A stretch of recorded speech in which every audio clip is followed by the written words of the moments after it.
Hello dear students, हम अध्ययन कर रहे थे इनऑर्गेनिक केमिस्ट्री का लास्ट यूनिट का चैप्टर अकार्बनिक बहुलक या इनऑर्गेनिक पॉलीमर।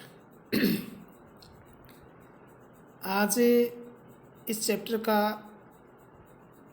सेकेंड लेक्चर हम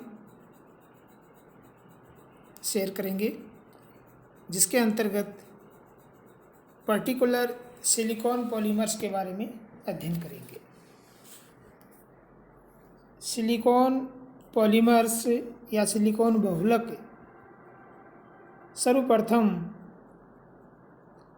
1901 में एफ.एस. कीपिंग के द्वारा बनाए गए थे। उन्होंने कीटोन का फॉर्मेशन का जो प्रोसेस है उसको बेस मानते हुए ये बताया कि जिस प्रकार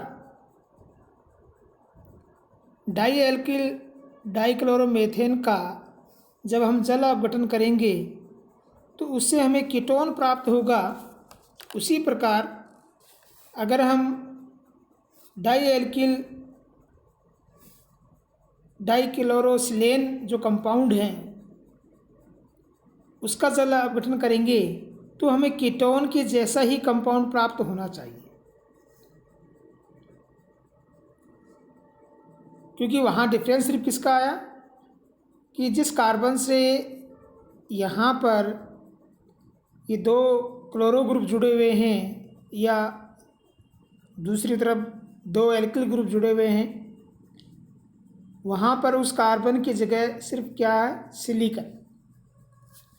तो सिलिकन के इस प्रकार के जब कंपाउंड का जल अपघटन करें तो हमें कीटोन के जैसा ही कंपाउंड प्राप्त होना चाहिए और उसका स्ट्रक्चर इस प्रकार से ये होगा।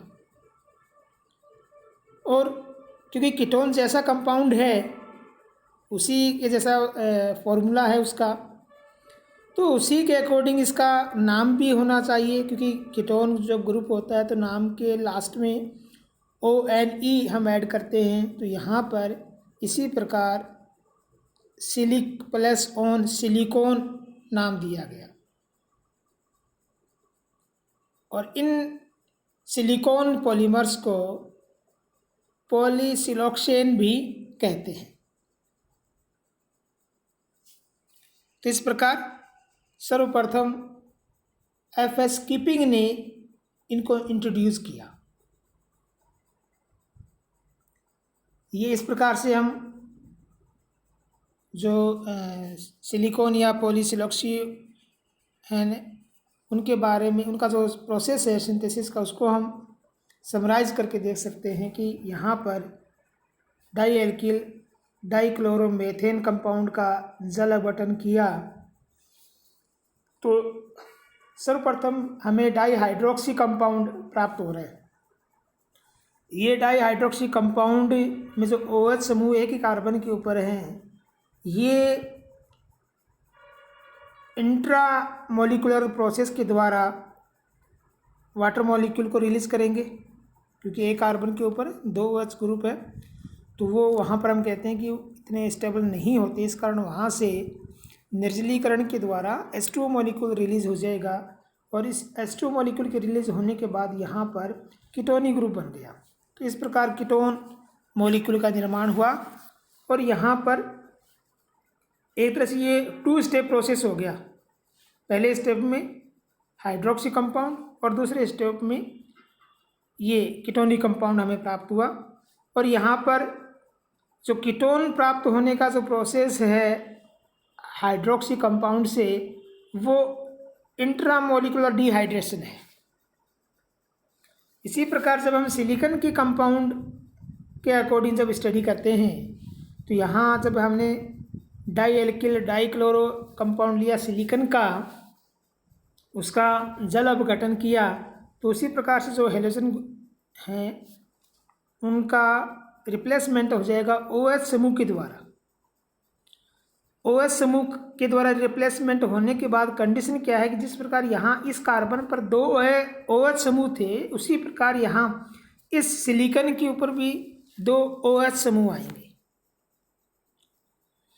तो यहाँ पर भी डिहाइड्रेशन हो रहा है, लेकिन यहाँ आप क्या देख रहे हैं कि ये जो डिहाइड्रेशन है ये दो अलग अलग अणुओं के बीच में हो रहा है, जबकि यहाँ पर एक ही अणु के अंदर डिहाइड्रेशन हो रहा था, जिसको मैंने बोला था इंट्रामोलिकुलर डिहाइड्रेशन। यहाँ पर दो अलग अलग अणुओं के बीच में होने की वजह से इसको हम बोलेंगे इंटरमोलिकुलर डिहाइड्रेशन। अंतराणु के निर्जलीकरण। तो यहाँ पर ये अंतर है दोनों में। तो ये अंतर क्यों होगा? तो यहाँ पर ये अंतर है कार्बन और सिलिकॉन की वजह से। कार्बन और सिलिकॉन दोनों एक ही वर्ग में आते हैं, तो सामान्य गुण हम कहते हैं कि एक ही वर्ग में होने की वजह से इनमें काफ़ी समानता है।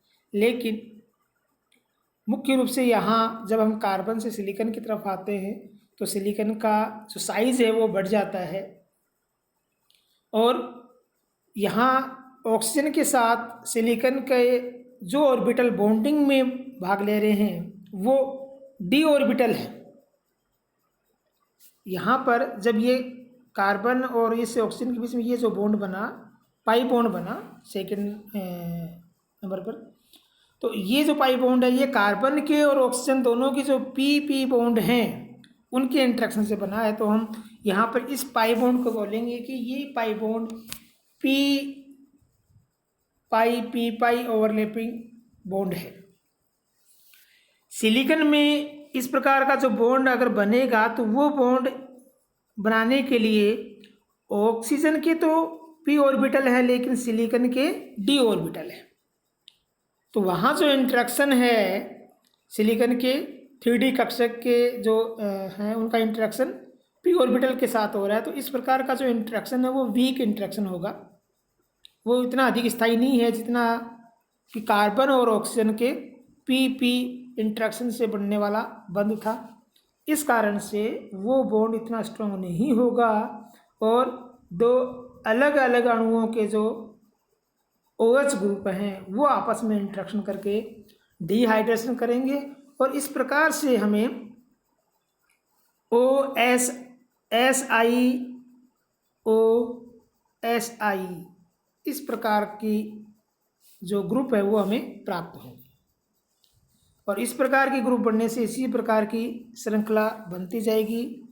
जितने हम ये मॉलिक्यूल लेंगे उसी के अकॉर्डिंग ये श्रृंखला आगे बढ़ती जाएगी। तो इस प्रकार से हमें सिलिकॉन जो पॉलीमर है उनका जो मेन स्ट्रीम है या मुख्य समूह वो हमें प्राप्त होते हैं। ये जो सिलिकॉन है इनको हम सिलिकॉन के कार्ब धात्विक यौगिक कहते हैं, क्योंकि यहाँ पर सिलिकॉन और ऑक्सीजन आपस में डायरेक्टली जुड़े हुए हैं जिनकी विद्युत ऋणताओं में डिफरेंस बहुत ज़्यादा है। और इस प्रकार के जो कंपाउंड है उनको हम कार्ब धात्विक, जो सिलिकॉन और ऑक्सीजन जो सिलिकॉन के साथ जो ऑक्सीजन वाला ग्रुप जुड़ा हुआ है, ऑर्गेनिक ग्रुप जुड़ा हुआ है, यहाँ इलेक्ट्रोनेगेटिविटी की डिफरेंस के अकॉर्डिंग इनको हम सिलिकॉन के कार्ब धात्विक यौगिक कह रहे हैं।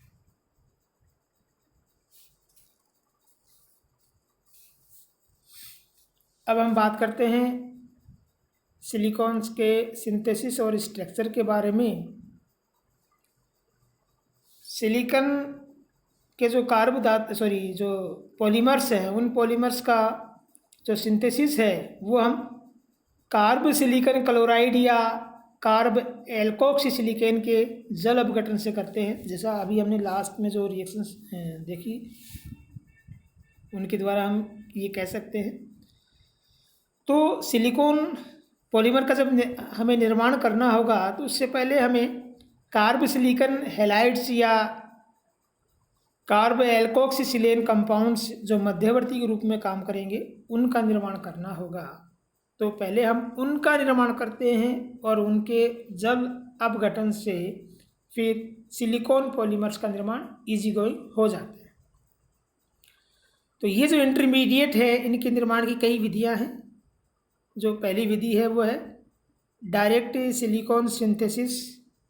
इसमें हम मुख्य रूप से जो मेथिल क्लोरोसिलेन है उसका सिंथेसिस करते हैं, और उसके सिंथेसिस के लिए जो मेथिल क्लोराइड है, इस मेथिल क्लोराइड की जो वाष्प है वो कॉपर कैटलिस्ट के प्रेजेंस में सिलिकॉन में से पास आउट की जाती है।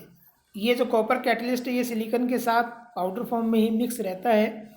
जब इनमें से मेथिल क्लोराइड की वाष्प को पास आउट किया जाता है तो हमें यहाँ पर सिलिकॉन के कार्ब और क्लोराइड जो व्युत्पन्न है वो हमें प्राप्त होते हैं। इस प्रकार से इनमें से ये जो पोर्शन है ये लगभग 50% से अधिक होता है। तो इसको हम जो फिजिकल प्रोसेस है या प्रवाजी आसवन है उसके द्वारा इनको सेपरेट कर लेते हैं और ये मुख्य रूप से हम प्रयुक्त करते हैं सिलिकॉन पॉलीमर बनाने के लिए। इसके अलावा गिरनियर रिएजेंट की सहायता से भी हम ये इंटरमीडिएट बना सकते हैं। इसके लिए सिलिकॉन कार्बाइड या एल्कोलाइड जो सिलिकॉन हैं उनकी अभिक्रिया हम RMGX या दूसरे जो पर्टिकुलर हैलाइड्स हैं या गिरनियर रिएजेंट उनके साथ जब करवाते हैं तो इस प्रकार से हमें ये कंपाउंड प्राप्त हो जाते हैं। इनके जो रिएक्शंस हैं वो गिरनियर रिएजेंट के साथ जो हम नॉर्मल रिएक्शंस करवाते हैं उसी प्रकार से कि सिलिकॉन पार्शियल पॉजिटिव है, क्लोराइड पार्शियल नेगेटिव है, RMGX में जो Mg है वो पार्शियल पॉजिटिव और Cl पार्शियल नेगेटिव। और इस कंडीशन में जब हम रिएक्शन करवाएंगे तो एल्किल ग्रुप और जो सिलिकॉन है ये आपस में अटैच होंगे और इस प्रकार से हमें डाई एल्किल डाइक्लोरो जो सिलेन कंपाउंड है वो प्राप्त हो जाएंगे और इसी प्रकार से हम यहाँ इस कंपाउंड का निर्माण कर लेंगे। तो इस प्रकार हमें इंटरमीडिएट गिरनियर रिएजेंट की सहायता से प्राप्त हो गए। नेक्स्ट जो विधि है वो एरोमेटिक सिलाइलेशन। इस विधि में जो एरोमेटिक हाइड्रोकार्बन हैं उनके साथ SiH बंध वाले जो सिलेन कंपाउंड्स हैं उनकी हम रिएक्शन करवाते हैं और उनकी रिएक्शन से फेनिल सिलिकॉन हैलाइड्स का निर्माण किया जाता है या एरोमेटिक सिलिकॉन हैलाइड्स का निर्माण किया जाता है। और इस निर्माण प्रक्रिया के लिए फ्रिडल-क्राफ्ट कैटलिस्ट का यूज़ किया जाता है। तो इस प्रकार से हमें एरोमेटिक सिलिकॉन के एरोमेटिक हैलाइड जो कंपाउंड है वो प्राप्त हो जाएंगे। नेक्स्ट जो मेथड है वो है ओलेफिन के हाइड्रोसिलेशन के द्वारा, हाइड्रोसिलेशन ऑफ ओलेफिन्स। तो जो ओलेफिन्स या एसिटिलीन जो कंपाउंड्स हैं उनको जब हम उच्च ताप पर हेलोसिलेन्स या ऑर्गेनोसिलेन कंपाउंड के साथ रिएक्शन करवाते हैं या प्लेटिनम कैटलिस्ट के प्रेजेंस में जब उनकी हम रिएक्शन करवाते हैं तो हमें ये उपयुक्त जो इंटरमीडिएट हैं वो प्राप्त हो जाते हैं।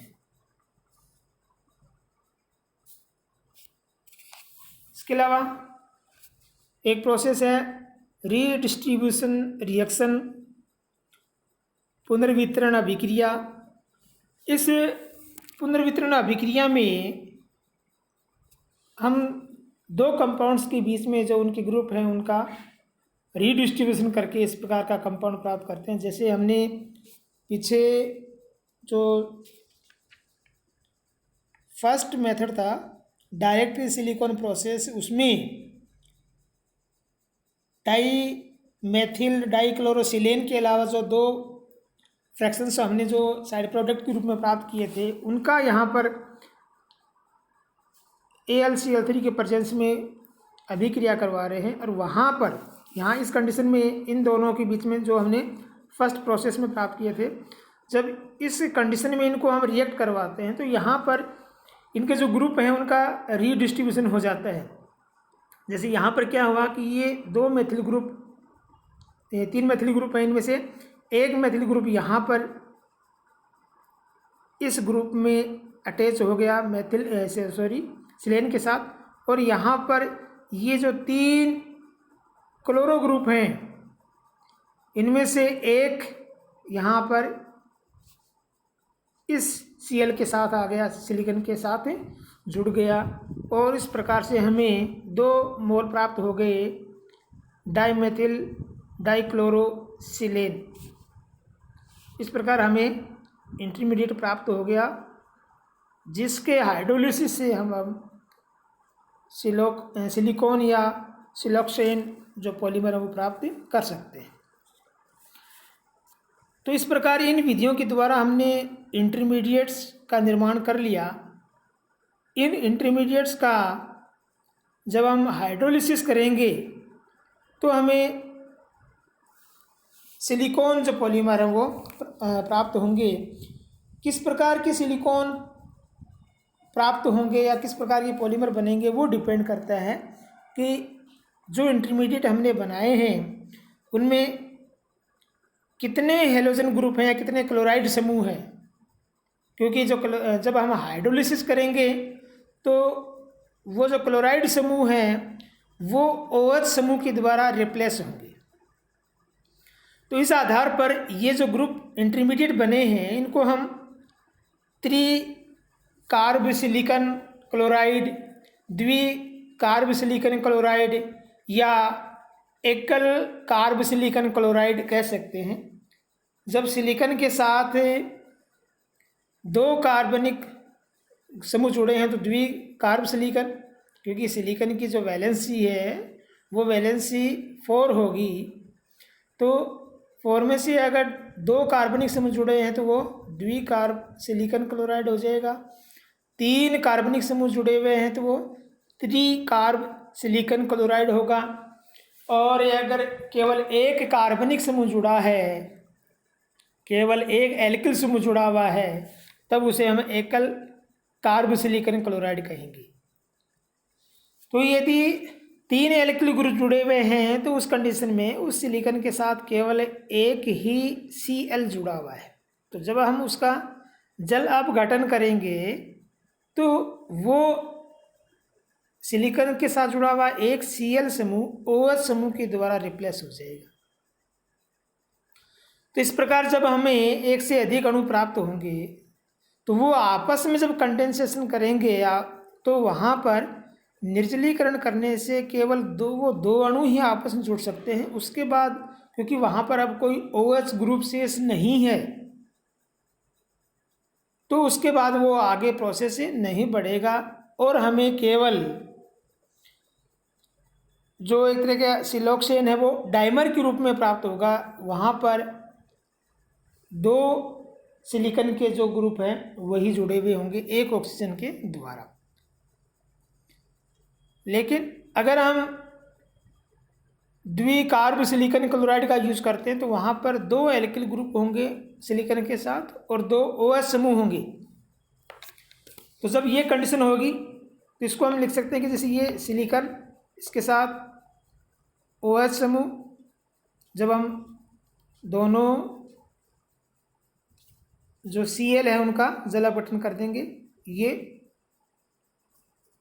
2 एल्किल ग्रुप, यहाँ इन दोनों की जगह Cl ग्रुप था, इस कारण हमने इसको बोला था कार्बोसिलिकन क्लोराइड।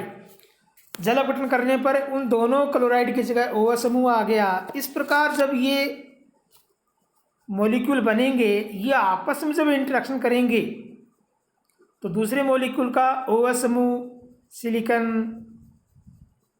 R, यहाँ R एल्किल ग्रुप और OH, तो यहाँ पर यहाँ निर्जलीकरण होने से इन दोनों के बीच में O के माध्यम से बॉन्डिंग हो जाएगा। अब ये जो दोनों एंड के सिरे हैं दोनों तरफ OH समूह है, इस कारण ये निर्जलीकरण का प्रोसेस लगातार चलता रहेगा और लंबी श्रृंखला हमें प्राप्त हो जाएगी। अतः सिलिकॉन क्लोराइड का जब हम जल अपघटन करते हैं तब हमें पॉलीमर प्राप्त हो सकता है।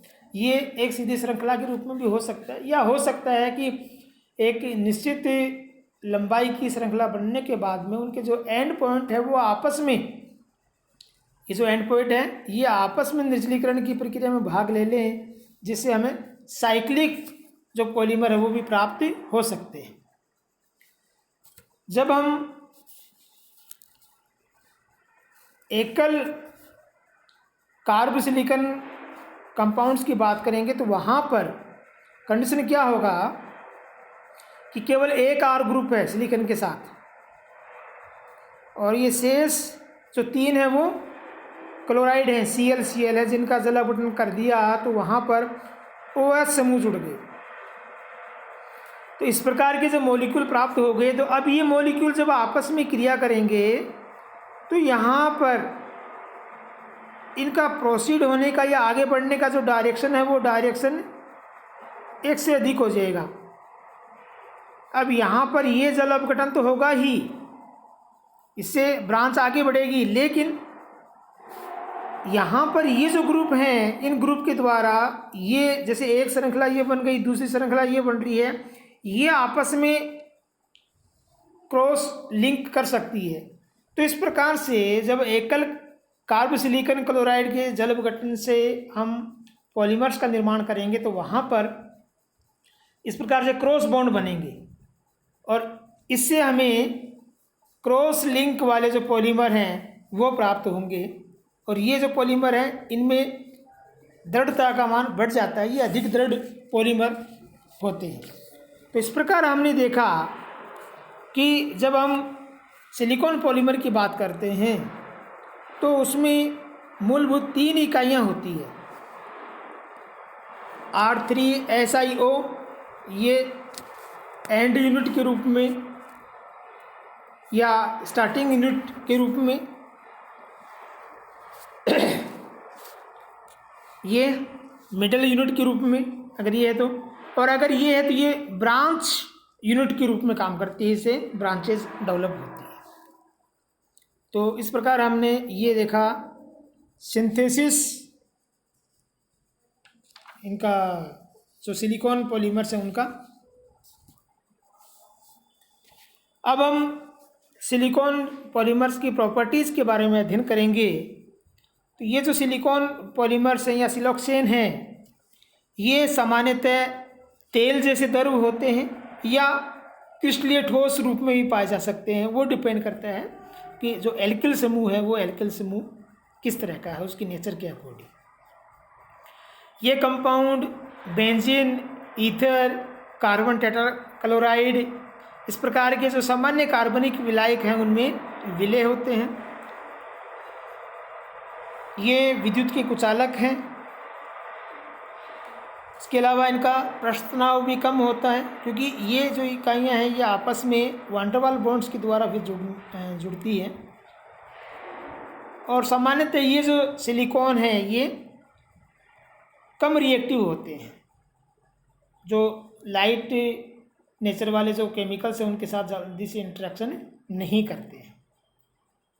इसके अलावा उनकी कुछ जो रिएक्शंस या फिजिकल प्रॉपर्टीज़ हैं वो जैसे यहाँ पर हमने पॉइंट्स के रूप में दे रखी है।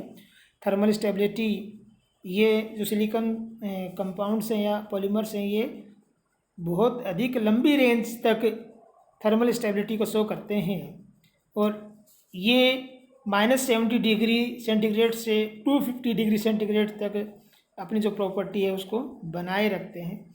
कुछ सिलिकॉन के पॉलीमर ऐसे भी बनाए जा चुके हैं जो -90 डिग्री सेंटीग्रेड से लेकर 540 डिग्री तक भी अपनी प्रॉपर्टीज़ को बनाए रखते हैं। तो ये इनकी यूटिलिटी को बढ़ा देती है। इसके अलावा विस्कोसिटी, जो हल्के सिलिकॉन्स हैं वो मूवेबल लिक्विड के रूप में काम करते हैं, और जो जटिल कंपाउंड हैं जो भारी हैं वो उनकी जो विस्कासिता है वो बढ़ जाती है। इस कारण से इनको हम लुब्रिकेंट के रूप में भी यूज़ कर सकते हैं, और जहाँ पर टेम्परेचर बहुत अधिक हाई होता है उस कंडीशन में इनकी महत्व और भी अधिक बढ़ जाता है, क्योंकि अधिक टेम्परेचर का या एक टेम्परेचर की जो लॉन्ग रेंज है वहाँ पर ये उस ताप से प्रभावित नहीं होते हैं। इसके अलावा ये वाटर रिपेलेंट होते हैं, जल से प्रतिकर्षण महसूस करते हैं। इस कारण इन्हें, या हम कहें कि वाटर के प्रति एफिनिटी शो नहीं करते हैं, इस कारण इन्हें हम पेंट, वार्निश इत्यादि कार्यों में यूज़ करते हैं। और इनका जो ये वाटर रिप्लिकेंट नेचर है, ये इनमें पाए जाने वाले एल्किल या जो एरिल ग्रुप है उनकी वजह से होती है। ये कंपाउंड अम्ल, क्षार या जो गिरनिया रिएजेंट है उनके साथ अनरिएक्टिव कंडीशन में नहीं रह पाते, ये उनके साथ रिएक्शन कर लेते हैं।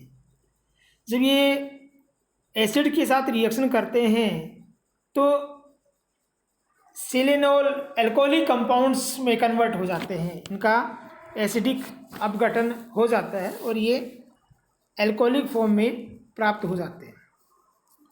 जब ये क्षार के साथ इनको हम रिएक्ट करवाते हैं तो इसी प्रकार से बॉन्ड, सिलिकॉन ऑक्सीजन के बीच का जो बॉन्ड है वो टूट जाता है और हमें ये साल्ट फॉर्म और एल्कोहलिक फॉर्म दोनों फॉर्म के कंपाउंड देते हैं।